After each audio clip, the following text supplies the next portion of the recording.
언젠가 한번 내 이야기도 사연으로 남기고 싶다는 생각을 했었는데 막상 제 이야기를 글로 옮겨 적으려니 조금 부끄러운 마음이 들기도 하네요.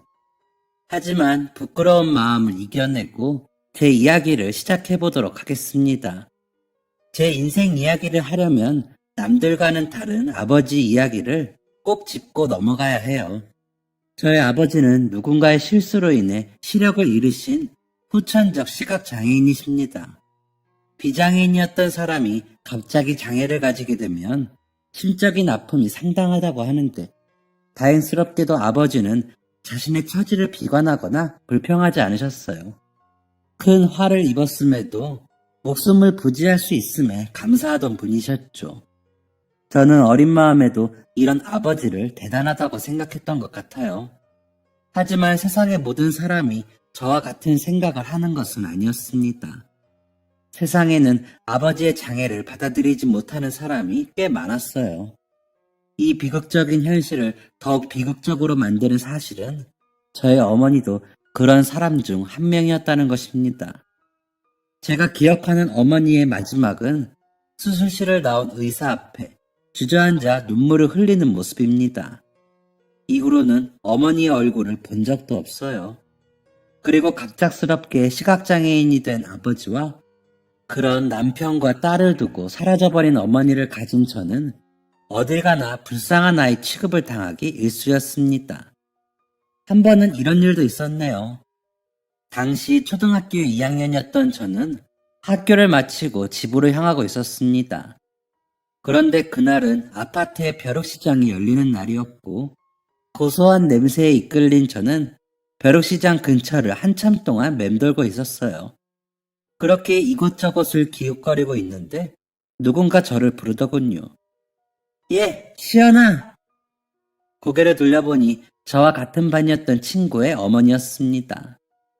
친구의 어머니는 친구의 손을 잡은 채 저를 부르셨고 친구와 저에게 이런저런 음식들을 사주셨어요. 배를 든든하게 채운 저는 친구 어머니에게 공손하게 인사를 올리고 집으로 돌아서려고 했습니다. 그런데 그때 친구의 어머니가 저를 불러 세우셨어요. 시연아, 우리 예빈이랑 친하게 지내야 한다. 친구 어머니의 말에 하지만 인사를 하고 몸을 돌리는 순간 친구 어머니의 입에서 나온 불쌍한 것이라는 말이 제 귀를 스쳐 지나가자 저는 친구 어머니의 말을 이해하고 말았습니다. 서러운 마음이 들었어요. 얼마 지나지 않아 집으로 돌아온 아버지가 저녁을 준비해 주셨지만 저는 밥도 먹고 싶지 않았습니다. 아버지는 우울함을 뿜어내는 저를 걱정하셨고 우울해하는 이유를 알고 싶어 하셨지만 저는 아버지에게 대답을 할 수가 없었어요. 저마저도 우울한 감정의 이유를 알지 못했기 때문이죠. 시연아, 대체 무슨 일이 있었던 거야? 아빠한테 왜 말을 안 해줘? 누가 우리 시연이 괴롭혔어? 응? 저는 자꾸만 이유를 묻는 아버지에게 괜히 화가 났었나 봅니다.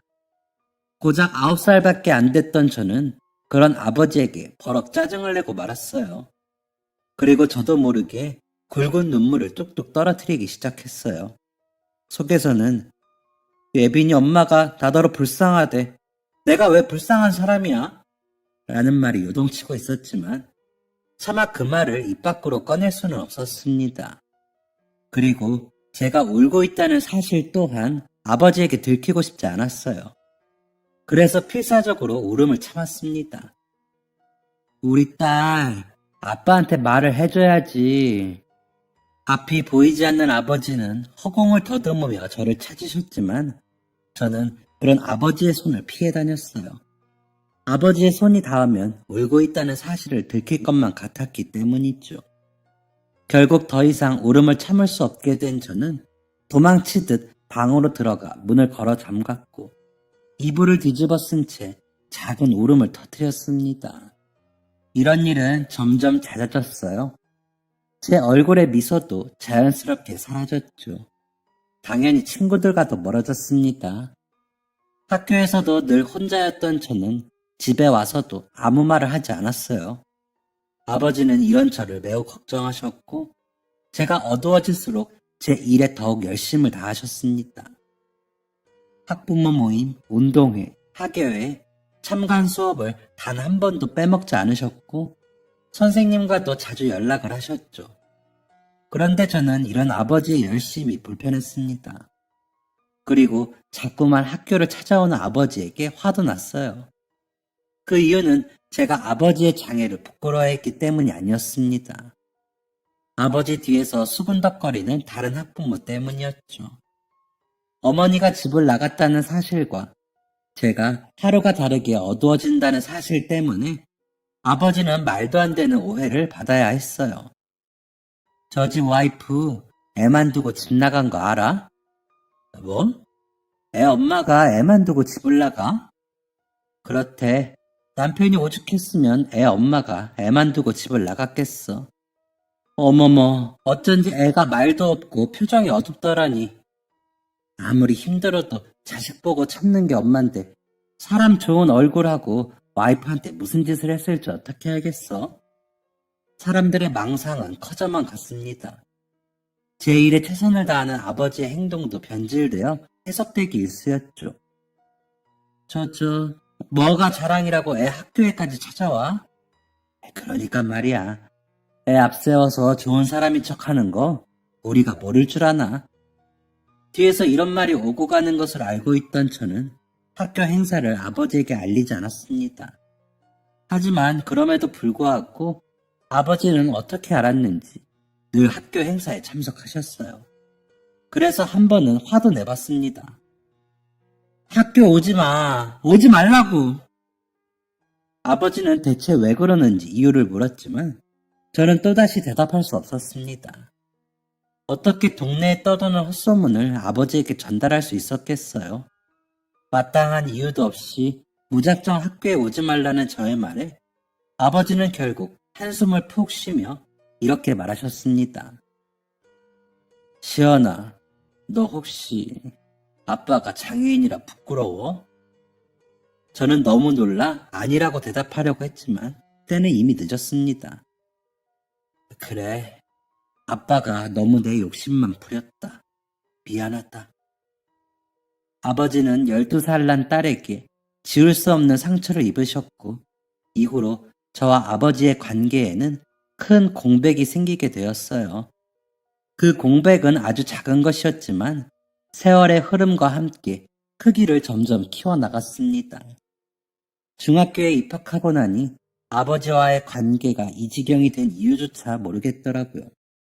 아버지는 관계 회복을 위해 여러 노력을 하셨지만 저는 그런 노력을 무의식적으로 무시하기 일쑤였어요. 결국 저와 아버지는 말도 섞지 않는 남보다도 못한 사이가 되고 말았습니다. 그렇게 몇 년의 세월이 지나 고등학생이 된 저는 공부에 매진했어요.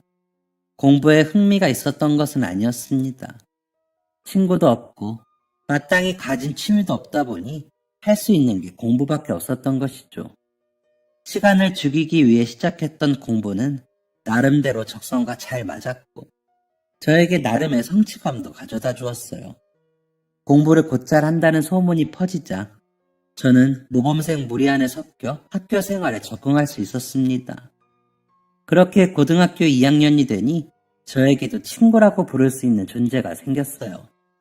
친구와 함께하는 생활은 무척 즐거웠습니다. 함께 분식도 먹고 시답지 않은 장난도 치고 특히 고민을 나눌 수 있는 존재가 있다는 사실은 마음에 큰 위안이 되었어요. 그때까지 저는 고민을 누군가에게 털어놔본 적이 없었기 때문이죠. 저는 친구와 이런저런 이야기를 많이 나누고는 했습니다. 당시 저의 가장 큰 고민은 바로 학업이었어요. 고등학교 2학년 1학기 첫 시험을 본 날 친구와 가채점을 하고 있던 제 표정이 영 좋지 않았나 봅니다. 표정이 왜 그래? 성적이 영 별로야? 저는 인상을 찌푸린 채로 대답했습니다. 영어 성적이 별로야. 에? 너 영어 공부 제일 열심히 했잖아. 그런데도 성적이 안 나왔어? 너 진짜 학원 다녀야 한다니까. 그렇게 열심히 했는데도 성적이 안 나오잖아. 도대체 왜 학원은 다니기 싫다는 거야? 친구는 정말 제가 안타까운 마음에 학원을 권한 것이었어요. 하지만 저는 학원을 가라는 친구의 말에 흔쾌히 호응할 수 없었습니다. 시각장애인인 아버지의 벌이로는 두 사람이 먹고 사는 것도 빠듯했기 때문이었죠. 저는 친구와 친하게 지내며 이런저런 이야기를 다 했지만 제 집안 사정이 어떤지까지 이야기하지는 않았습니다. 또다시 불쌍한 아이로 낙인 찍히고 싶지 않았기 때문이었어요. 저는 학원에 다니는 게 맞다는 친구의 강한 권유에 또 아무 말 없이 책상만 쳐다보았습니다. 친구는 그런 제가 답답하다는 듯이 말했습니다. 내가 다니는 학원 같이 다니면 좋을 텐데. 저는 친구에게 애써 웃으며 대답했어요. 내 말이 무슨 말인지 알지? 마지막 보루였던 선생님에게마저 이 이야기를 듣고 나니 세상이 무너지는 느낌이었습니다. 저는 선생님의 말에 조용히 고개만 끄덕이고 교무실을 나왔어요. 그렇게 선생님과의 이야기는 끝이 난 줄 알았습니다. 그런데 며칠 뒤 영어 수업을 마친 뒤 화장실을 가려는 저를 선생님이 불러 세우셨습니다. 시연아, 선생님은 저를 불러 세운 채 조용한 목소리로 물으셨습니다. 그때 말한 학원을 알아봤니? 선생님이 다른 학생들이나 선생님들한테 물어서 좋은 학원 몇 개 알아봤어. 하교하기 전에 교무실 잠깐 들려. 저는 선생님께 학원에 갈 엄두를 못 내는 상황이다 말도 못하고 조용히 고개를 끄덕였습니다. 그런데 저는 이 일이 어떤 파장을 몰고 올지 차마 몰랐습니다. 제 옆에 있던 친구의 표정이 묘하게 안 좋아진 이유도 알지 못했죠. 저는 그날 하굣길에 선생님을 찾아가지 않았습니다. 그랬더니 선생님은 그 다음 날에 직접 저를 찾아오셨어요. 거절하는 저에게 꾸역꾸역 학원 리스트를 건네주셨죠. 너가 수업 태도도 좋은데 성적이 안 나오는 게 정말 안타까워서 그래. 이거 선생님이 알려줬다는 건 다른 애들한텐 비밀이다. 알겠지? 친구들한테는 뭐 물어본 거 정답 알려주러 온 거라고 해. 아무것도 모르는 초임 영어 선생님은 가벼운 발걸음으로 떠나셨고 저는 선생님이 쥐어준 종이를 꼬깃하게 접으며 교실 안으로 향했습니다. 그런데 교실 안에서 저를 기다리고 있던 건 싸늘한 친구의 표정이었어요. 야, 너 뭐야? 뭐가? 너 학원 안 다닌다며? 다닐 생각 없다며? 혹시 선생님이 하시는 말씀 들었어? 저번에 화장실 앞에서 학원 어쩌고 하는 거 듣고 뭔가 이상해서 방금 하는 얘기 들었어. 너 학원 안 다닌다는 거 다 개뻥이었던 거야? 아니야. 나 학원 다닐 생각 없어. 이것도 그냥 선생님이 마음대로. 됐어. 너는 다른 애들이랑 다를 줄 알았는데 너도 별다를 거 없는 애였네. 그게 대체 무슨 말이야. 그런 거 아니야 정말. 믿어줘. 그런 거 아니기는 무슨 좋은 학원 정보 안 넘기려고 학원 안 다닌다는 둥. 혼자 공부하는 게 편하다는 둥. 변명해댄 거잖아. 너 정말 음침하다. 음침하다니. 내가 그런 거 아니라고 말하는데도 왜 안 믿어주는 거야? 그럼 말해봐. 왜 지금까지 학원 안 다닌다고 맨날 거절한 건데? 너가 정말 찔리는 게 없으면 말해보라고. 저는 대답할 수 없었습니다. 늘 그래왔듯이 혼자가 될지언정 불쌍한 아이가 되고 싶지는 않았거든요. 친구는 우물쭈물하는 저를 보며 코웃음을 쳤습니다. 거봐, 이럴 줄 알았어. 너 학원 안 다니는 것도 뻥이지? 친구는 이후로 저를 완벽하게 무시했습니다. 그 친구 외에는 다른 친구들과 어울리지 않는다는 이유로 저를 못마땅해 했던 아이들도 이때가 기회라는 듯이 저를 따돌리기 시작했어요. 반의 공식적인 은따가 된 것이었죠. 친구들의 은근한 따돌림은 계속되었습니다.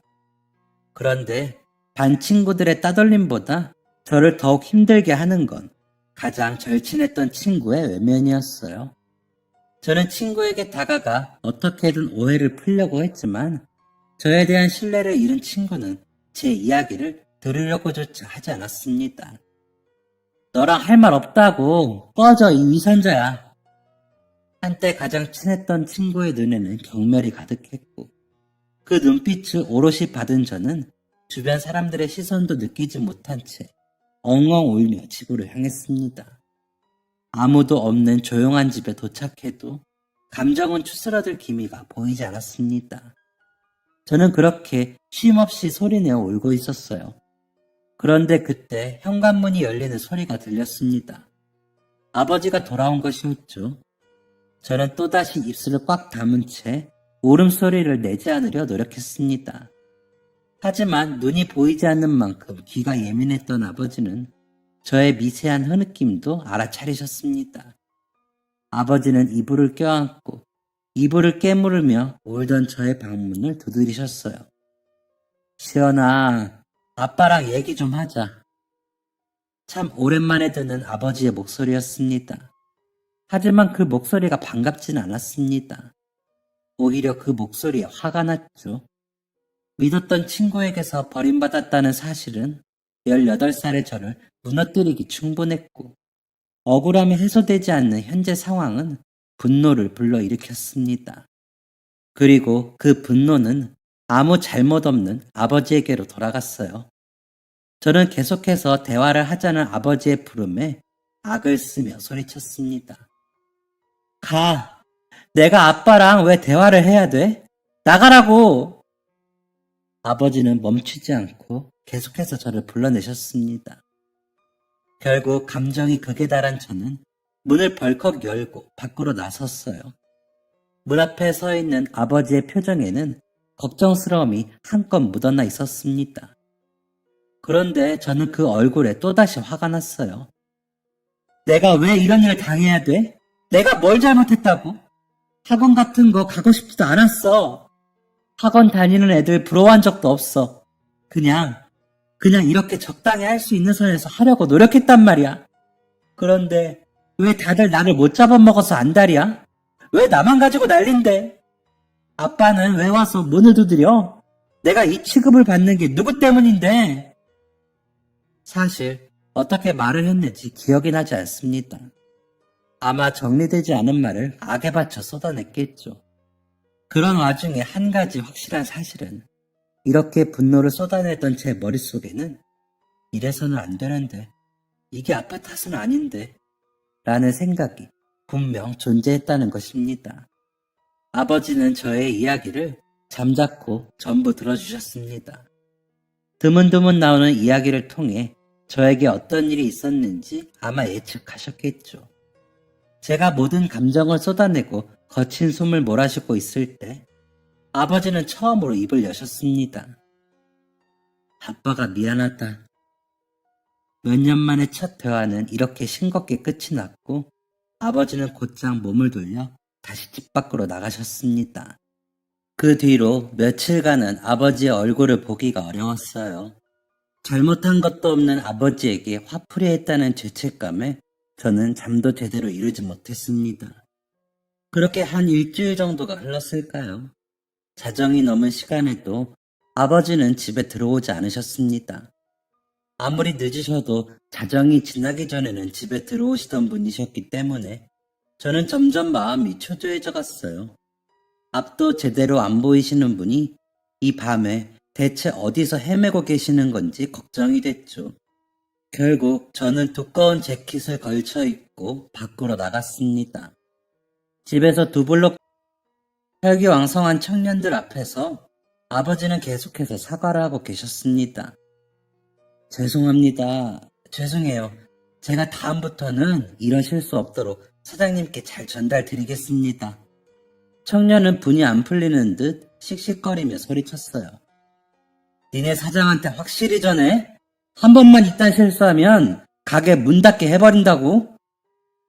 저는 18살의 어린 소녀였지만 청년과 아버지의 대화만을 듣고 이 상황이 어떤 상황인지를 알아차렸습니다.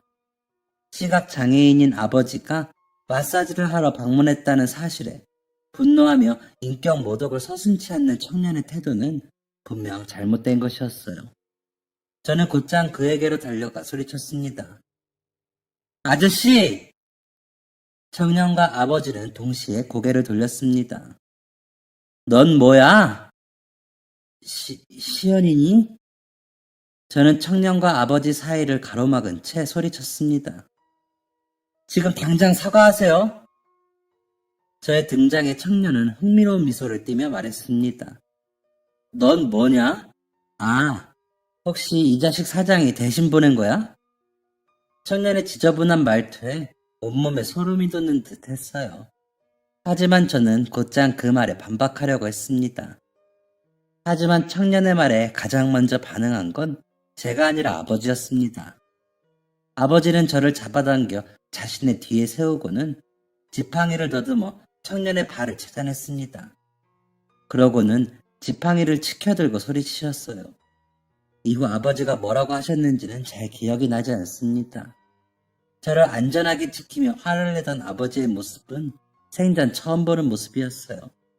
저는 그날 처음으로 아버지가 화내는 모습을 보았습니다. 이 애가 얼마나 귀하는데 그런 취급을 해! 시종일관 저자세로 나오던 아버지가 돌변해서 화를 내자 청년도 당황했는지 주춤거리는 모습을 보였고 청년의 친구들은 이젠 도저히 안 되겠다는 듯이 청년을 끌고 사라졌습니다. 청년은 이거 놔봐! 라며 끝까지 소리쳤지만 얼마 지나지 않아 사라졌죠. 이후 아버지와 저는 어색한 공기를 이끌고 집으로 돌아왔습니다. 아버지는 미지근한 물을 저에게 가져다 주시며 말씀을 시작하셨어요. 많이 놀랬지. 아빠가 화내는 모습을 자식이 보면 안 좋다던데 너한테 그런 모습을 보여줘서 미안하다. 아버지는 제가 아버지의 모습에 실망했을까봐 걱정스러워 하시는 눈치였습니다. 하지만 저는 아버지에게 전혀 실망하지 않았어요. 그리고 아버지가 그런 오해를 하시는 게 싫었습니다. 아니야. 아버지는 저의 반응에 놀란 듯 보였고 저는 더듬더듬 말을 이어나갔습니다. 아빠가 애먼 사람한테 화낸 것도 아니고 나를 지켜주느라 그랬던 건데 왜 실망하겠어? 나는 아까 아빠를 보면서 멋있다고 생각했어. 아버지는 다행이라며 가슴을 쓸어내리셨고 제 어깨를 토닥이려는 듯 손을 들어 올리셨어요. 그런데 아버지는 주춤하시더니 들어 올린 손을 다시 내려놓으셨습니다. 그리고 저와 거리를 벌려 앉으셨어요. 그동안 축적된 마음의 거리가 표현된 것이었죠. 저는 그 모습을 보고 또다시 눈물을 삼켰고 처음으로 용기를 냈습니다. 언제부터 밖에서 일을 한 거야? 얼마 안 됐어. 갑자기 마사지사 일을 왜 했어? 우리 딸 학원 다녀야 한다며. 학원 안 다녀도 공부 잘하길래 충분한가 보다 생각했는데 그게 아니었나 봐. 아빠가 세심하게 챙겨주진 못해서 미안해. 그래도 이렇게 일하는 게 벌이가 나쁘지 않아서 한 달 뒤부터는 학원도 보내줄 수 있을 거야. 걱정하지 말고 이제 학원 같은 거 가야 하면 아빠한테 얘기해. 알겠지? 저는 무릎에 손을 올린 채 주먹을 말아주었고 입술을 깨물었습니다. 나를 이렇게 생각해주는 아빠한테 대체 무슨 짓을 한 거지? 라는 생각과 함께 부끄러움과 죄책감, 미안함이 한 번에 몰려왔어요. 아버지는 제가 대답이 없자 계속해서 주절주절 무언가를 변명하셨습니다. 저는 아버지의 변명이 하나둘 늘어날 때마다 더욱 부끄러워졌어요. 그래서 벌벌 떨리는 목소리로 이렇게 말했습니다. 나 학원 안 가도 돼. 학원 안 다녀. 또 공부 잘할 수 있어. 이렇게 떨리는 목소리로 말을 하는데 못 알아차릴 리가 없었죠. 시연아, 너 우니? 저는 습관처럼 대답했습니다. 아니. 하지만 이번에는 울음을 참는 데 실패하고 말았어요. 아니라는 말 뒤에 터져나온 울음소리는 잦아들 기미가 보이지 않았고 아버지는 안절부절 못하시며 떠듬떠듬 제 손을 찾으셨습니다.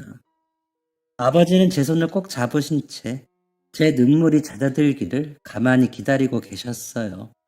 그렇게 한참 동안의 시간이 지난 뒤 아버지는 제 머리를 쓰다듬으며 이렇게 말씀하셨습니다. 어린애가 왜 몰래 울고 그래? 몰래 울고 그러지 마. 아빠 속상해. 눈물의 화해 이후 저는 아버지의 조언 덕에 친구와도 화해를 할 수 있게 되었어요. 제가 먼저 아버지에게 용기를 낸 것처럼 친구에게도 먼저 용기를 내본 것이었죠. 모든 것이 정상 궤도로 돌아온 뒤 저와 아버지는 그동안 못다 한 이야기를 하며 급속도로 가까워졌습니다. 아버지와 나눈 이야기 중 가장 충격적이었던 것은 다름 아닌 어머니가 집을 나간 이유였어요.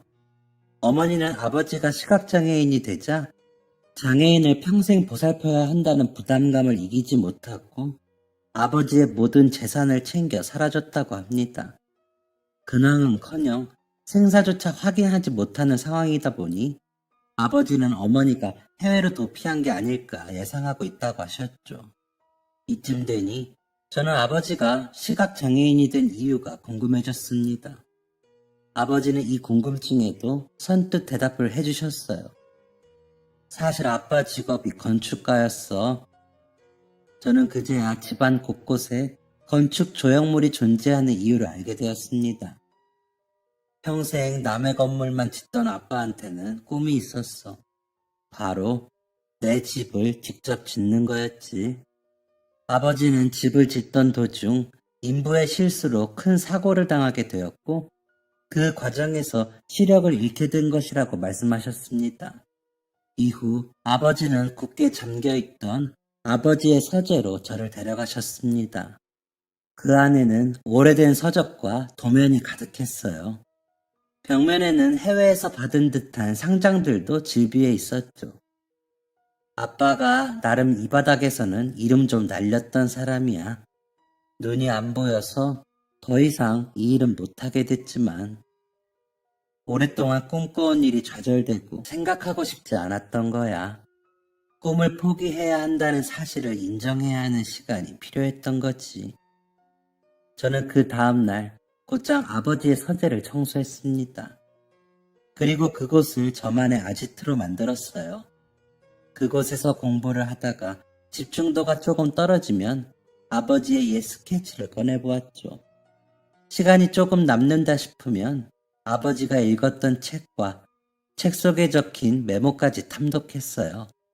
처음엔 아버지의 인생을 좀 더 이해해보고자 시작한 것이었지만 저는 어느새 건축과 디자인에 관심을 갖게 되었습니다. 결국 저는 건축 디자인과에 입학하게 되었어요.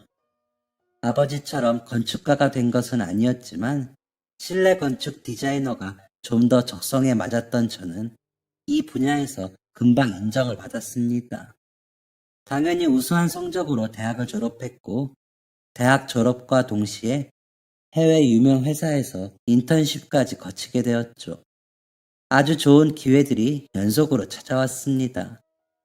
해외에서 인턴십을 무사히 마친 저는 한국으로 돌아온 지 얼마 지나지 않아 한국의 유망한 회사가 첫 공채를 뽑는다는 소식을 접하게 되었습니다. 한국에 돌아온 뒤 저는 몇 달간 휴식 시간을 가질 예정이었지만 평소 해당 회사에 깊은 관심을 가지고 있었기 때문에 휴식 시간을 과감히 포기하고 이력서를 넣었습니다. 감사하게도 서류 심사는 통과였어요. 아빠, 면접 보러 오래. 제 이야기에 아버지는 뛸 듯이 기뻐하셨습니다. 정말이야? 아유, 우리 딸 장하기도 하지.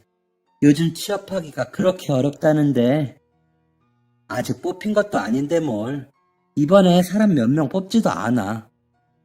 우리 딸처럼 유능한 사람 안 뽑으면 누굴 뽑아? 안 뽑으면 바보들이지. 저는 아버지와 시답지 않은 이야기를 나누며 면접 준비에 돌입했습니다. 아버지의 응원 덕에 면접 준비는 수월하게 흘러갔죠. 어느덧 면접을 일주일 남겨둔 날이 되었고 잠자리에 들려고 준비하는데 아버지가 제 방문을 두드리셨습니다. 문을 여니 할 말이 있는 듯 입을 달싹이는 아버지가 보였어요. 아빠, 앉아? 아버지는 계속해서 우물쭈물 하셨습니다. 무슨 할 말 있는 거야? 아버지는 저의 재촉에 결국 입을 여셨습니다. 그게 너가 불편할까봐 일부러 말 안 하고 있었는데 혹시 아빠도 같이 가면 안 될까? 어딜 같이 가? 면접장. 저는 아버지가 푼수 같은 농담을 하시는 것이라 생각했습니다. 그래서 깔깔대며 아버지를 놀렸어요. 뭐? 대학 면접도 아니고 무슨 직장 면접을 보러 같이 가? 하지만 제 생각보다 아버지는 진지했습니다. 회사 안까지 따라간다는 말은 아니야. 그 아빠가 너 중학교 졸업식, 고등학교 입학식, 졸업식 다 못 갔잖아. 대학 입학할 때도 못 갔고, 해외에 나갈 때마저도 배웅을 못 해줬는데, 그게 너무 마음에 걸려서. 저는 그제야 아버지가 저의 모든 대소사에 진심이셨던 분이라는 것을 생각해냈습니다. 그럼 당연하지. 이번엔 같이 가자. 대신 면접 전날에 올라가서 서울 나들이 좀 하는 걸로. 그렇게 아버지와 저의 첫 가족여행 일정이 정해졌고 저는 아버지와의 일정을 계획하기 시작했습니다. 대망의 면접 전날 서울에 올라온 아버지는 매우 들떠 보이셨어요. 그도 그럴 것이 아버지는 사고가 난 이후 처음으로 서울에 오신 거였거든요. 저는 아버지를 모시고 한 호텔로 향했습니다. AB 호텔로 가주세요. 목적지를 들은 아버지는 안절부절 못하며 저에게 말씀하셨습니다. 거기는 비싼 호텔 아니니? 왜 거기로 가? 저는 그런 아버지를 안심시키며 말했습니다. 아빠, 나 미국에서 인턴일 하다 온 사람이야. 거기서 내가 돈을 쓸 일이 있었겠어? 갈만하니까 가는 거예요. 그니까 걱정 마셔. 물론 돈이 그렇게 넉넉한 것은 아니었습니다. 하지만 아버지와의 첫 가족여행을 인색하게 보낼 수는 없었기 때문에 저는 의기양양한 태도로 말했어요. 아버지는 단 하루의 호텔살이를 매우 즐거워하셨습니다. 맛있는 음식과 환경, 아버지 세대에서는 쉽게 경험을 볼 수 없는 것들이었으니까요. 즐거운 하루가 지나가고 대망의 면접날이 되었습니다. 저는 면접을 준비하기 위해 아침 일찍 움직였고 아버지를 회사 근처의 카페로 모셔다 드렸어요. 아빠, 카페 직원분한테 말씀드려놨으니까 걱정 말고 나 마칠 때까지 여기 있으면 돼. 시장하시거나 그러면 음식 같은 것도 주문해서 먹고, 알겠지? 내가 와서 결제할 테니까 편하게 있어. 아빠 나이가 몇 살인데 그런 걸 걱정해. 너야말로 아빠 걱정하지 말고 잘 다녀와. 면접장에서는 뭐가 기본이라고? 자신감. 그렇지. 어서 다녀와. 저는 아버지의 든든한 응원을 등에 업고 당당하게 발걸음을 옮겼습니다. 그런데 그때 가게 문 앞에서 아버지가 저를 부르는 소리가 들렸어요. 딸! 아버지의 목소리에 고개를 돌린 그 순간 저는 심장이 바닥으로 떨어지는 느낌을 경험했습니다. 아빠! 아버지의 옆으로는 차 한 대가 골목길을 빠져나오고 있었고 골목길 위 인도에서는 2명의 사람이 올라탄 킥보드가 빠른 속도로 돌진하고 있었어요. 차가 지나간 뒤 킥보드를 탄 사람들이 아버지를 뒤늦게 발견하고 속도를 줄인다고 하더라도 아버지와 부딪힐 것이 분명했습니다. 저는 아버지를 향해 달려가며 외쳤습니다. 멈춰요! 킥보드 운전자는 저의 외침을 듣자마자 아버지를 발견했고 뒤늦게 속도를 줄였지만 충돌을 피하기는 역부족이었습니다. 한 가지 다행인 사실은 제가 그 순간 아버지를 밀쳤다는 사실이었어요.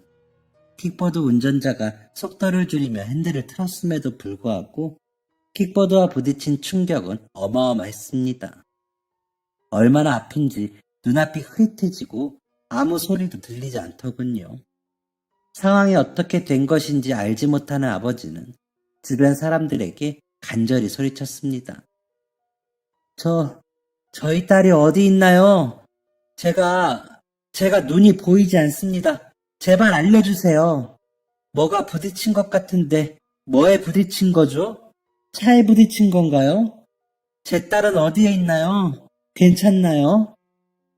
저는 아버지에게 괜찮다라고 소리를 내고 싶었지만 도저히 소리를 낼 수가 없었습니다. 아버지는 절규하듯이 주변 사람들에게 소리쳤지만 그 누구도 대답해주지 않았어요. 결국 상황은 카페 직원들이 나오고 나서야 정리되었습니다. 저는 카페 직원들이 아버지에게 다가가 상황을 설명하는 모습을 본 직후 아니, 내가 그때 너를 다시 부르러 나가지만 않았어도 이런 일은 없었을 텐데 라며 속상한 마음을 비치셨습니다. 저는 그런 아버지를 위로하며 수술 안 해도 된다는 게 얼마나 다행이야. 이참에 병원에서 푹 쉬지 뭐 라고 말했고 아버지는 그런 제 반응에 더욱 마음이 아프신 듯 했어요. 아빠 때문에 그렇게 원하던 회사 면접을 못 보게 됐잖니. 괜찮아. 면접이야 또 보면 되는 거고 이번엔 인연이 아닌가 보지 뭐. 저는 곧장 회사에 전화를 해서 상황을 설명했습니다. 면접 담당자는 저의 상황을 매우 안타까워했지만 면접일 조정은 불가능하다는 답변을 남겼습니다. 이 정도는 예상했던 바라 저는 별 생각 없이 통화를 마쳤고 진통제를 맞은 뒤 깜빡 잠에 들었습니다. 진통제가 세긴 센지 기절하듯 잠을 자고 일어났는데 곁에 아버지가 안 계시더군요. 아무리 기다려도 아버지가 오시지 않길래 간호사님에게 물어보니 아버지가 1시간 반 전에 병원을 나섰다는 말을 남기셨습니다. 저희 아빠가 나갔다고요? 길도 모르실 텐데. 대체 어디를? 상술이 299길이 어딘지 물어보셨어요. 네? 제가 이렇게 놀란 이유는 상술이 299길이 제가 면접을 보려고 했던 회사의 주소였기 때문입니다. 매우 당황한 저는 제대로 움직여지지 않는 손을 들어 아버지에게 전화를 하려고 했습니다. 눈도 보이지 않고 길도 어떻게 찾는지도 모르는 분이 대체 어떻게 그곳을 가려고 하는지 걱정되는 마음에 머리가 띵할 정도였죠. 그런데 아버지에게 전화를 걸려는 순간 아버지에게 전화가 걸려왔습니다. 아버지에게 잔소리 폭탄을 날릴 생각으로 통화 수락 버튼을 눌렀는데 놀랍게도 아버지가 건 전화는 영상 통화였습니다. 그리고 아버지의 핸드폰 화면에 비치는 인물은 제가 처음 보는 사람들이었어요. 방금 있었던 사고로 인해 얼굴과 머리 전체가 산발이었던 저는 애써 상황을 파악하고자 노력했습니다. 얼떨떨한 제 표정을 본 화면 건너편의 인물들은 자신들을 제가 지원했던 회사의 면접관들이라 소개했습니다. 가장 가운데에 있던 면접관은 어리둥절한 저에게 좋은 아버지를 두셨네요. 황시현 지원자는 영상통화로 면접을 진행하려고 하는데 지금 면접 진행 가능한가요? 라고 말했고 저는 곧바로 고개를 끄덕였습니다. 화면에 언뜻 보이는 제 몰골은 말이 아니었어요. 핸드폰을 쥐고 팔을 들어 올리는 것조차 버거워서 옆자리 환자의 보호자분이 핸드폰을 대신 들어주기도 하셨죠. 모두에게 처음이었을 희귀한 면접의 마지막 질문은 당신이 실내 건축의 비전을 갖게 된 이유였습니다. 저는 잠시 뜸을 들인 뒤 처음으로 건축에 관심을 갖게 되었을 때를 이야기했습니다. 저에게 건축을 알려준 분은 사고가 난 저를 대신해 기꺼이 면접장으로 향한 제 아버지 황성준 씨입니다. 저는 어린 시절 아버지의 서재에서 아버지의 책을 탐독하며 건축에 대한 관심을 가지게 되었다는 사실을 말했고 면접관들은 이 사실을 매우 흥미로워했습니다. 그리고 딸을 위해 스스로 면접장까지 찾아온 아버지의 정성에도 감동했죠.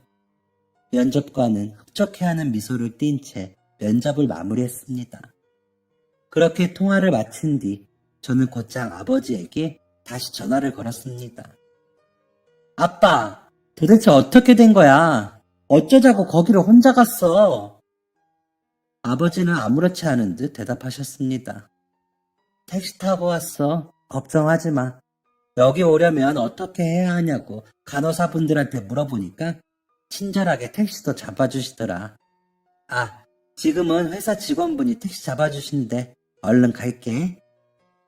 하루 사이에 사고를 당하고 면접을 포기했다가 다시 면접을 보게 된 저는 온몸에 긴장이 탁 풀리는 것을 느꼈습니다. 그렇게 기절하듯 잠을 자고 일어나니 어느새 늦은 밤이었어요. 아버지는 제 곁에서 쪽잠을 자고 계셨습니다.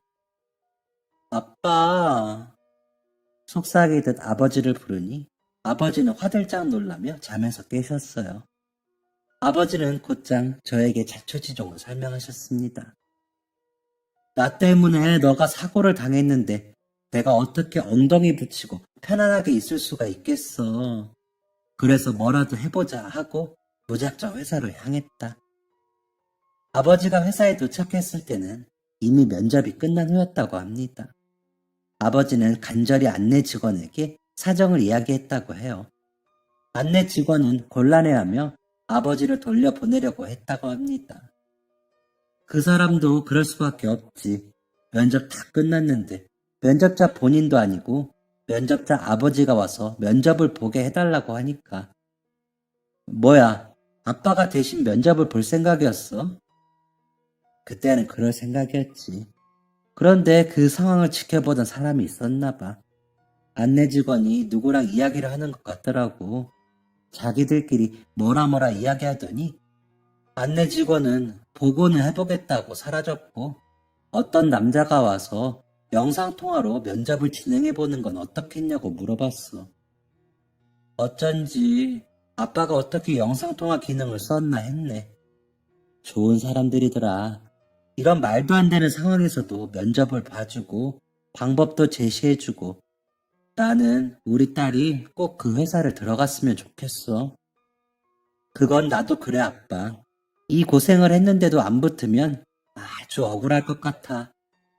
면접 결과는 길지 않았던 병원 입원 기간 중에 발표되었습니다. 아빠, 결과 나왔어. 결과는 합격이었어요. 나중에 회사와 전화통화를 하며 사고가 나서 입원 중인데 입사 일정을 뒤로 미룰 수 있느냐 라고 물으니 회사 직원이 깜짝 놀라며 당신이 그 사람이냐 라고 대답하더라고요. 이미 저는 회사 내에 유명인사가 되어 있었습니다. 머리에 피를 철철 흘리며 면접을 본 사람이 있었다 라는 조금 과장된 소문과 함께요.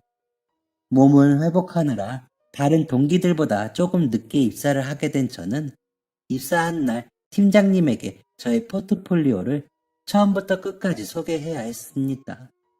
왜냐하면 제가 입사를 하게 된 가장 큰 이유가 포트폴리오 때문이었기 때문이었죠. 단순히 면접 잘 봐서 붙은 건 아니었나 보네요. 라는 팀장님의 말을 끝으로 저는 회사의 정식 사원으로 인정받게 되었고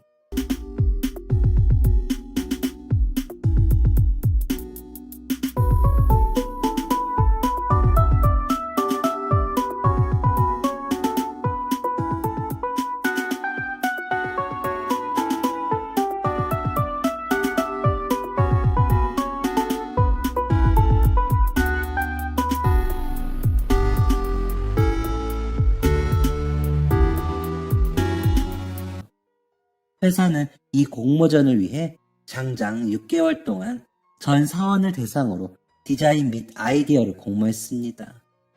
그리고 그 결과로 채택된 아이디어는 놀랍게도 저의 것이었어요. 저는 팀원들과 함께 저의 아이디어를 바탕으로 해외 건축 디자인 공모전 준비를 시작했고 저희 회사는 그 결과물을 통해 공모전 실내 건축 부문 수상을 이루어냈습니다.